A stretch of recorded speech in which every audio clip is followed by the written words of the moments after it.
oportunidade. Né? Então, eu acho que a questão do sobrenome, por exemplo, eu tenho um sobrenome, me orgulho muito do sobrenome, de ser filho de um ex-deputado federal, mas eu não estou aqui como filho de Ney Lopes. Por exemplo, eu sou vereador de Natal e, graças a Deus, tive a oportunidade de hoje, em 2 anos de mandato, em quase 3 anos, eu já tenho 28 leis aprovadas, leis em pleno vigor em Natal, mais de 50 projetos de lei. Ou seja, eu não posso ser impedido, né, no meu entendimento, porque eu sou filho de Ney Lopes. Eu entrei para a política e estou mostrando, dentro das minhas possibilidades, que eu estou servindo da melhor maneira que eu posso, evidentemente, de servir a nossa cidade. Mas eu defendo, para concluir a sua pergunta, que a participação deve ser livre. Agora, aquele que se propõe, aquele ou aquela que se propõe a entrar na política, deve entrar com um componente básico, que chama-se vocação para servir a comunidade.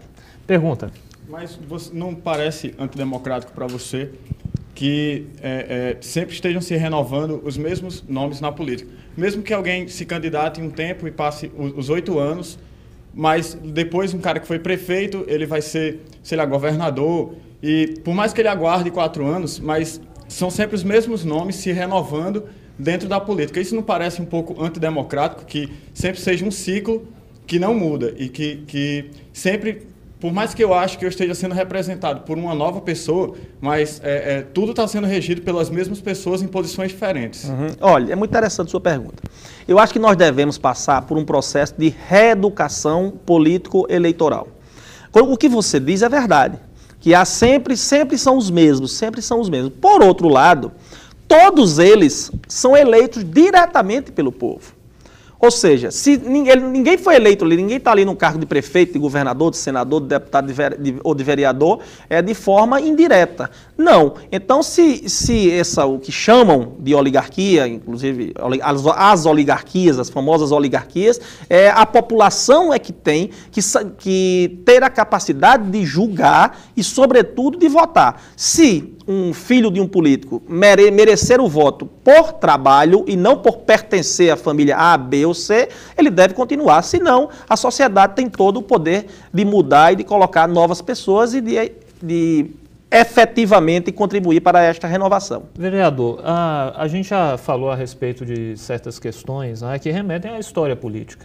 Aí o seu partido, o atual Democratas, antes era o Partido da Frente Liberal, né, que antes era o PDS e antes era a Arena, Aliança Renovadora Nacional. Houve mudanças de nome, certas mudanças na orientação, mas até que ponto o partido fez uma meia-culpa, uma autocrítica por ter apoiado a ditadura nos anos 70, nos anos 60? É preciso, professor Rui, para responder a sua pergunta, é preciso entender, e eu defendo essa tese, do fortalecimento dos partidos políticos. Hoje no Brasil, a grande maioria, não todos evidentemente, mas a grande maioria dos partidos políticos tomam determinadas decisões em virtude de interesses do partido ou dos membros da cúpula do partido.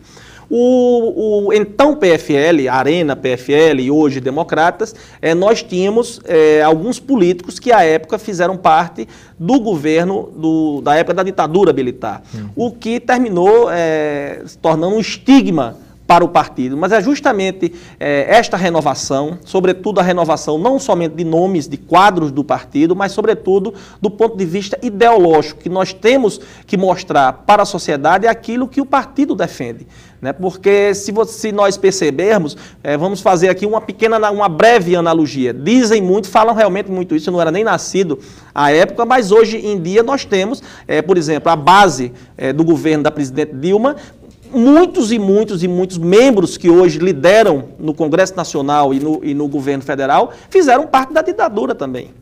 Então, figuras que realmente participaram ativamente da época da ditadura, hoje fazem parte, o que é legítimo, é livre escolha da Presidente da República, eu não estou fazendo nenhum tipo de crítica, eu estou mostrando apenas que nós precisamos e a sociedade precisa saber identificar realmente qual é o nível de comprometimento desses políticos, porque muitos foram contra a ditadura, muitos participaram dos governos militares, mas nós temos que viver o hoje fazendo com que a política deixe de ser um termo pejorativo. porque hoje a gente fala em política é um termo pejorativo, né? Essa é uma questão interessante. O senhor falou das mudanças no quadro partidário. Entre essas mudanças, nós temos o surgimento de um novo partido, né, que tem levado até mesmo muitos filiados do Democratas a essa renovação, a essa mudança. Como o senhor avalia isso aqui no quadro local? Isso vai trazer impactos, vai levar, por exemplo, à saída de filiados do Democratas? É evidente que o Partido Democratas perdeu muitos filiados. O prefeito Gilberto Kassab. O prefeito Gilberto Kassab, o Raimundo Colombo, governador de Santa Catarina. Mas se você pergunta qual o impacto, eu prefiro responder de uma forma diferente. Eu sou absolutamente contra a criação de novos partidos. Eu acho que o Brasil está na contramão da história. Nós devemos reduzir o número de partidos, porque hoje poucos são os partidos que têm uma ideologia clara. Poucos. Os partidos hoje no Brasil, eles são criados para que eles possam vender o seu tempo de televisão, para que possam vender o seu tempo no rádio, na época do programa eleitoral, ou para servir como uma moeda de troca num eventual governo, seja ele municipal ou estadual. Eu acho que esse não é o papel do partido político. O papel de um partido político é apresentar ideias para construir uma sociedade ao modo de ver dos seus integrantes e não servir como moeda de troca. Está em questão aí no Congresso Nacional, né, a reforma política, estão sendo propostas várias mudanças, né? O senhor é a favor, por exemplo, do fim das coligações partidárias? Totalmente a favor. Totalmente a favor do fim das coligações partidárias, do fim do coeficiente eleitoral. Por exemplo, hoje nós temos o político, por exemplo, o vereador, o deputado, ele é o representante do povo. E hoje nós temos no Brasil afora, né, diversos deputados e vereadores que se elegem. Tem, por exemplo, tem deputado federal. Vou citar o caso do saudoso professor Enéas, que à época teve 1.800.000 votos em São Paulo e conseguiu puxou 3 ou 4, um deputado federal que teve 271.000 votos. E à época teve deputado de São Paulo que teve 150.000 votos e ficou de fora. Ou seja, o sistema do coeficiente eleitoral não contribui para que o Congresso, no caso o Congresso, as casas legislativas, tenham os legítimos representantes do povo. Por isso é que eu sou contra. Com relação à coligação, eu sou contra pelo seguinte, justamente para evitar isso. Para evitar que os partidos vendam as suas legendas para favorecer a eleição de A, de B ou de C. Deve ganhar aquele que tiver a melhor proposta e que a sociedade julgar ser o melhor candidato. E em relação a essa mudança no regime de votação, optar pelo voto distrital misto, como o senhor se posiciona em relação a isso? Eu acho que isso é uma questão bastante polêmica que vem do Congresso Nacional. Primeiro, não há, vamos jogar aqui com transparência, não há interesse do Congresso Nacional de realizar a reforma política, embora seja a mais importante de todas as reformas. Na minha opinião, é a reforma política. Mas a reforma política é sempre uma moeda na época do período eleitoral. Sempre a gente ouve, não, nós vamos fazer a reforma política. A reforma política... Então, o senhor acredita que não vai ser aprovada? Vai ter um paliativo. Vai ter um paliativo para dar uma satisfação à sociedade, mas não vai ser a verdadeira reforma política que o Brasil precisa. Eu, particularmente, defendo o sistema de lista fechada.